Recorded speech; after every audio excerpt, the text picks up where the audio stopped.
Hey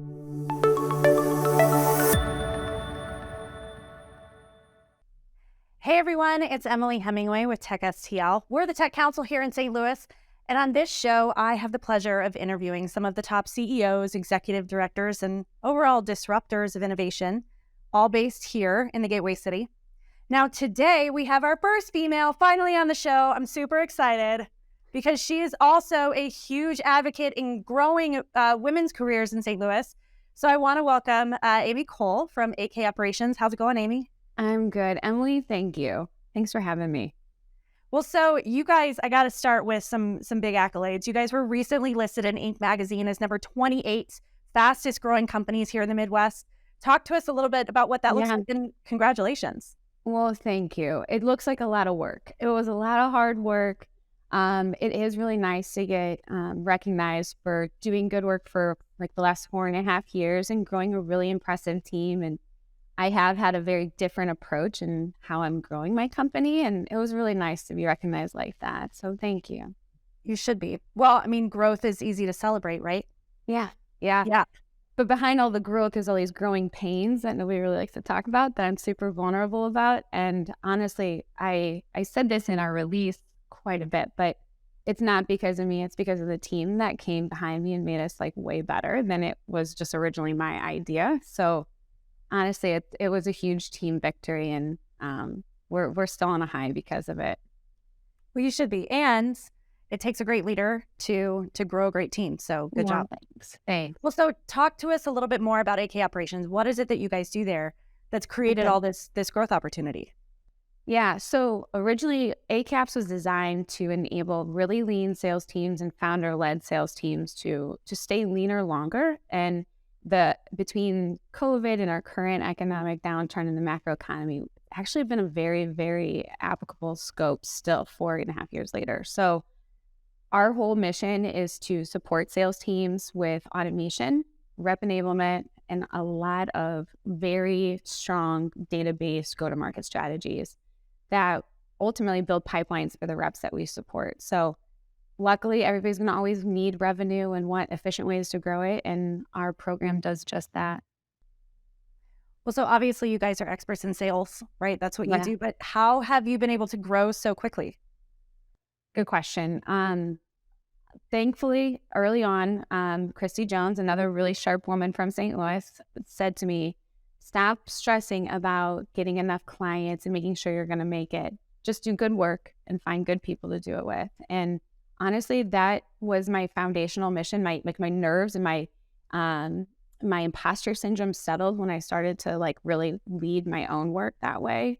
And I've made it a mission to like keep that intrinsic to all the women on my team now too. So I'm really proud. We're like 100% referral based. I'm a lead gen company and demand gen company that hasn't needed it yet. And to tell you the truth, Emily, too much business would be bad for my business because it would jeopardize the quality that we're able to do. So I keep a really strict discipline on who we're supporting. But referrals has been massive for us. So every good founder I support has 5 other buddies that are also founders experiencing the same problems. And that is a really natural segue for introductions for us. Well, referrals are always the most organic way to grow your business. So that's awesome that you guys have that kind of reputation. Yeah. So you've referenced to this a couple of times. You are a women-led team, not just you, but your whole team. Talk to me about how that is part of your secret sauce, because obviously I dig that. I'm sure a lot of people do. So pull back the curtain a little bit. Tell us about your all-women team. So out the gate, that wasn't my original mission.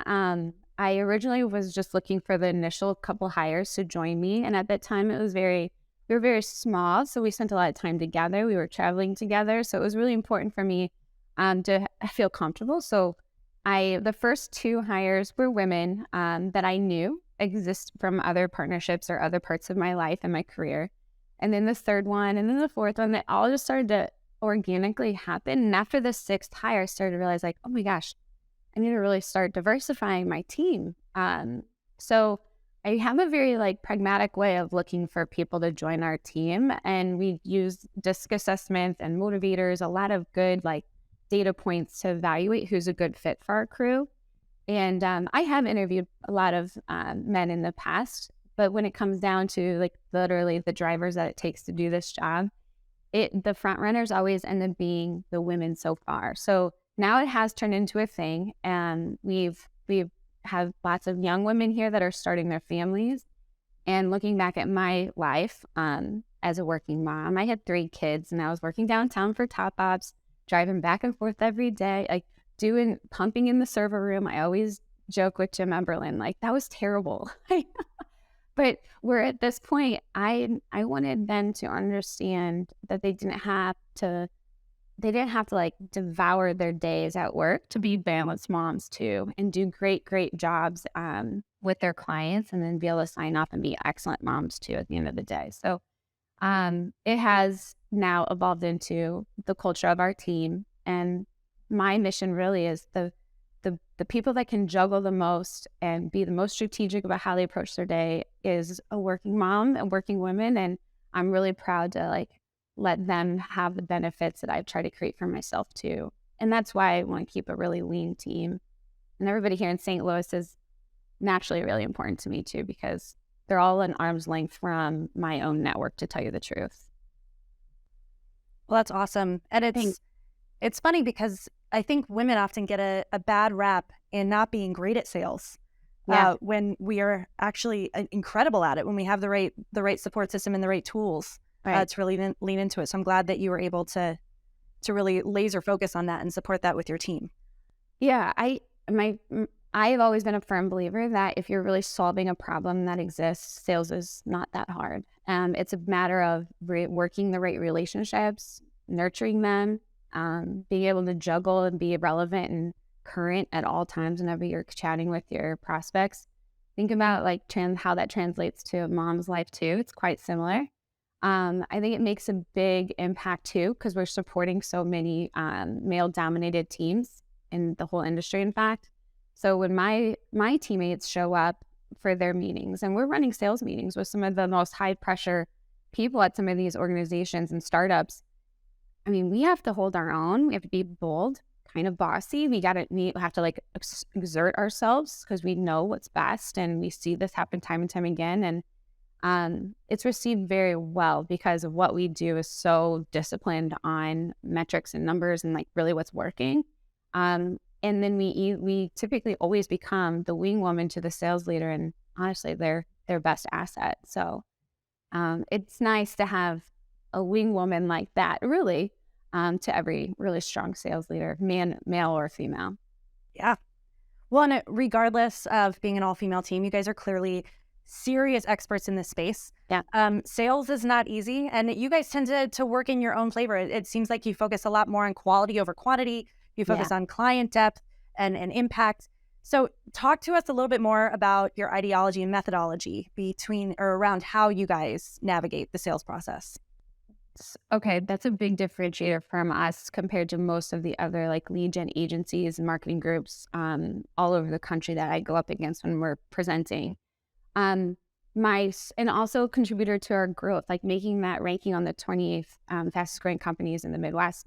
A lot of it had to do with how we've evolved our scope and filled more gaps as times have become harder for a lot of startups. So yes, we are not a quantity play. It's not a blast. Let's spray and blast and surely we'll convert 1%. Like, that's never been the goal.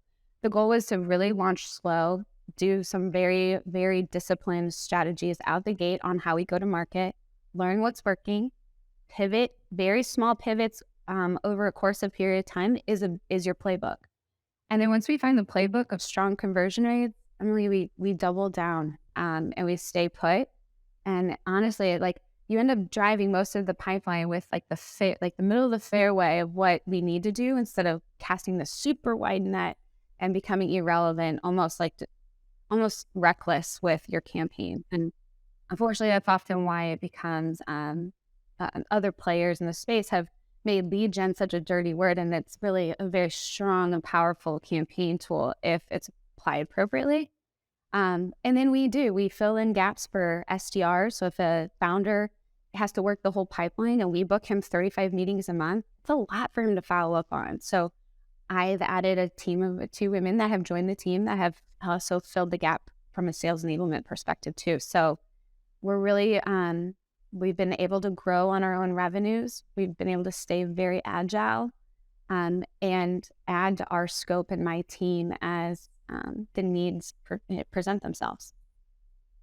So you recently spoke at one of the boot camps that we hosted here for small business innovation, and you did such a great job because I think one of the biggest misconceptions around sales is that it can't be automated, that it's not focused on systems, that it's so Yeah. focused on just direct connection with people. But you've done such a phenomenal job of systematizing your process. Yeah. Can you talk a little bit about the structure that you guys have built there and how you actually manage your client pipeline? Yeah. Great question. So, a lot of people are afraid of automation because done wrong can be so damaging. And honestly, it's not typically because of the campaign, it's because of the operational structure behind it. So my team starts foundationally by building really strong like rep processes and rep like the operational system inside of the CRM. So we live and die by really two things. It's lead status and deal stage. As long as we can teach and preach that to our reps, those are the two parts you're accountable for. The rest is on us. And as long as that's 100% accurate, we can automate the right things instead of all the things. And it makes the reps honestly significantly more effective. And that's how we become like their greatest like partner in their pipeline. And honestly, it makes it fun to be a sales rep again. Being a rep is hard. It has gotten so much harder in the last 10 years. Everybody shifting to at home and, connect rates on the phone are almost abysmal unless you're following up on engaged leads first. Like they need a big shift in this. So the rep enablement piece, and honestly, that's where my heart's been this whole time, like was really just like, hey, we have a huge number to hit. We have 3 reps. We can't afford to hire 6 more to hit that goal. We have to lean on automation to an extent to fill that gap and make them more effective. And honestly, that's where I love it because it's such a team sport at that point if it's done right. Well, so we started this conversation talking about the power of leadership and how great leaders grow great teams. But I know that you guys have such a strong reputation for being good people and good salespeople. Can you talk a little bit around your leadership style and how that has been integrated into the structure of your company? Yeah. Well, I wasn't always good, and I still think I'm a work in progress. I'm a very bold, strong personality myself, kind of a bull in a china shop at the onset of growing my team. So originally I was a player coach. So I was working my own clients right alongside my team. And as the years have gone on, our scope has gotten bigger and more comprehensive and more difficult to learn and train on. So I really had to learn how to communicate with each one of my teammates. So I do, like I mentioned before in the interview process, the DISC assessment, and I have a leadership coach that I work with often, and I share my teammates' profiles and how can I better communicate with her? How can I teach her this program or teach her typically these like very complex sales strategies and have her present as the authority? Like, those are different conversations, whether I'm talking to Shelby or Mallory or Christy, like they each need a different type of coaching. That part was hard for me at the beginning, but I've come a long way, and it's not just on my accord. It's identifying the players on my team that have extreme strengths, and elevating them alongside me and co-leading with them. So I always say this is, again, it was my idea, but this is our company. Like really, I want to make sure it fulfills them. I don't plan to get huge. Actually, I plan to stay the size I am today. So we can literally work this job for life, and it can sustain these key players and these smart, brilliant women for the rest of their life at the capacity they need it to. So again, I'm on this constant pursuit, like everybody, for balance. And I think if we do business a little differently and how we treat and train our teammates, it can sustain them to where they can make big impacts and earn an income based on the impact they make rather than the hours that they spend working. Well, I definitely understand now why you are number 28 in fastest growing company here in the Midwest. Clearly, you guys do great work, and you've got a phenomenal team in your corner. So, for those who are now wanting to figure out if they are the right fit for you, can you tell a little bit around the companies that you work with or the organizations? Sure. So we typically we support young companies, like whether you're a founder-led company on the pursuit to your first 50 to 100 logos, or you have an established team of under 10 sales reps, or is typically a good sweet spot for us. And you need to make it a more rhythmic process, kind of aligning everybody to a coherent strategy and making sure you're benchmarking against the right things. Most of our referrals, aside from the founder to founder referrals, come from VCs and PE firms. So people who really respect the true nature of the program, knowing and having confidence that it's measurable. That's typically a big driver for our referrals too. So I prefer to always support a founder-led to growth mode sales team, but we have served much larger companies, but we're pretty industry agnostic. So that doesn't make a big difference, although majority of our clients have been in like SaaS and technology. And so where do people go to find out more information about the company or contact you? Sure. They're welcome to reach out to me on LinkedIn or going to our website at akoperations.com. We're also 100% in St. Louis because we spend so much time together. We're actually in office every Wednesday. So if you're ever out in Cottleville, Missouri, that's where our headquarters is. But I'd love to hear from anybody. I'm happy to help just to help. There's no strings attached to reaching out at all. Well, thank you, Amy, for coming out today, for telling your story, and for doing such great work here in the St. Louis region. Oh, you bet. Emily, thank you for what you're doing. This is great. Thanks for having me. Absolutely. Well, so if you're looking for more information about Amy and her company or other startups that are like hers, go to our website at techstl.com and check out our blogs and our soon-to-be podcast that is launching in just a few weeks. And for those who are in the St. Louis area, we've got Tech Week coming up in just less than 3 weeks, so at the end of April. So check it out if you are going to be there. And otherwise, we will see you on the next show, our next interview. And thanks again, Amy. I hope you all have a great day. Thank you. Bye.